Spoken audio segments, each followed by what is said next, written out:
Welcome to Attainable Green. I'm Jess, and today we're going to be talking about orchids with yellow leaves. I'm going to share with you what's normal, what's not, and how to treat it. So let's begin. Yellow leaves on orchids can be a very normal event. If a plant is deciduous, which means it loses its leaves every year, like a dendrobium or a catasetum, then having yellow leaves is completely normal. Right now, we're in the fall season, heading towards winter, and this is the season where a lot of the leaves are starting to change colors and fall off. Just like the deciduous trees around us, orchids can also have that seasonal growth cycle as well. Usually at this time, you may notice that it may take a couple of days, weeks, or even months for some of the leaves to start to slowly turn yellow, turn brown, and then fall off. If the orchid, like a deciduous dendrobium or a catasetum, is starting to lose its leaves, the leaf falling process can be quite dramatic. It can go from completely green to yellow and falling off in a couple of days, and that's no cause for concern because that's part of its normal growth habit. In other cases, it's completely normal to have the lower leaves of the plant fall off. In the case of Phalaenopsis or even Oncidiums, the lower leaves will naturally fall off after a couple of years. If one or two leaves are starting to yellow and fall off, that is completely normal. As long as the plant is replacing it with new growths and new leaves from its growth point, there's no cause for concern. Now, the third type of yellowing on leaves can be due to increased light levels and that kind of paling, bleaching effect on the leaves. This is not something serious, but it may be a sign to either pull the orchid back from the light or a sign that it's getting sufficient light. It really depends on what type of plant you have to determine if this is the correct amount of light or too much. If it gets too much, then the yellowing of the leaves may turn into a white bleached out effect, drying the leaf and causing a sunburn. The last type of yellowing on leaves can be a variegation. Now, if you're normally used to completely green leaves on these plants, getting a variegated plant can be a new experience. Sometimes a leaf may come out yellow or in splotches or streaks, and that's completely normal as well. Now, the variegation is a little bit random depending on the plant that you have, or it could be very stable and only limited to certain areas of the leaf surface itself. So those are a couple of things in which normal leaves are completely normal on an orchid. Now we're going to switch gears to figure out if this plant has a problem. And once again, yellow leaves can be a sign of a problem or it can be something normal. So now on to a problem with the plant. If a plant has more than one leaf that is turning yellow and it's not a deciduous plant, it could be a sign of stress. Now, depending on your environment and culture, that may be something to look at first. So it could be overwatering the plant, dehydration, too much light, or even too little light, or some sort of stress impacting the plant, causing it to absorb the nutrients from its older leaves and putting it towards its new growth. If a plant is getting a little too much sunlight, the leaves can turn a little yellow. But once it passes the point of becoming yellow to becoming a sunburn, that is a cause for concern.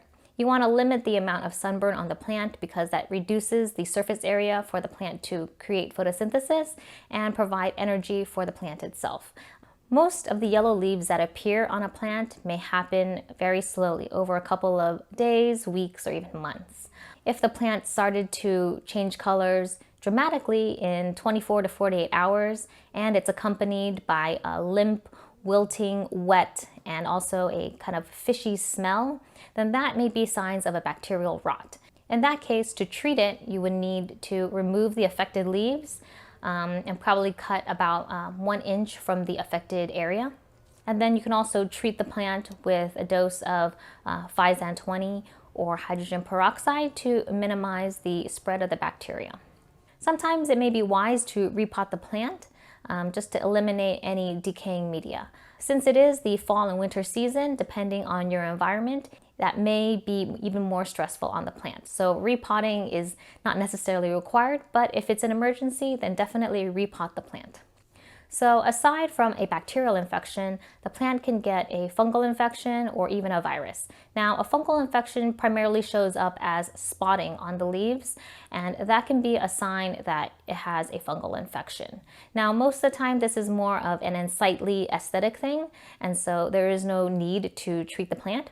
But if you want to contain the spread of the fungal spotting, adding some hydrogen peroxide or Physan 20 to the media can clear up some of the fungus growing in the media, and so that may prevent future leaf spotting as well.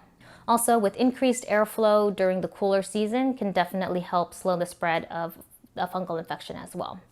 Additionally, if you notice that the plant is also not doing well, it can be subject to pests. So mealybugs, scale, thrips, spider mites, and a host of other bugs can attack the leaves and cause some yellowing of the leaves. So as long as you rinse off, inspect, make sure that the plant itself is clean and free of bugs, then you would have no cause for concern.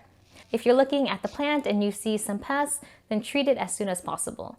So for mealybugs and scale, you can use isopropyl alcohol to spot treat on the plant to remove those pests, or you can use a pesticide or neem oil spray to deter them from further damage.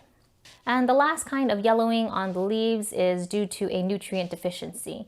And depending on what exact mineral it may be, usually a general purpose orchid fertilizer will be able to supply all the nutrients to the plant. So if your fertilizer may be unbalanced or may not have the proper amount of nutrients or pH, that may prevent the plant from absorbing all the nutrients it needs and have a deficiency. Now, usually it takes several months for a deficiency to appear, and it also takes a couple of weeks for the deficiency to go away after applying a well-balanced orchid fertilizer. So those are the things that I've noticed about orchids and yellow leaves, and figuring out if it's a problem, if it's completely normal, and just understanding how to treat the plant during this time. If you have any questions, please let me know in the comments. And if you like this video, please give it a thumbs up and subscribe to my channel, Attainable Green, to follow along on my orchid growing journey. If you want to see more videos like this and learn more as a beginner, please click on the beginners playlist to enjoy more videos. I hope you all are doing well, and I'll see you in the next episode. Bye!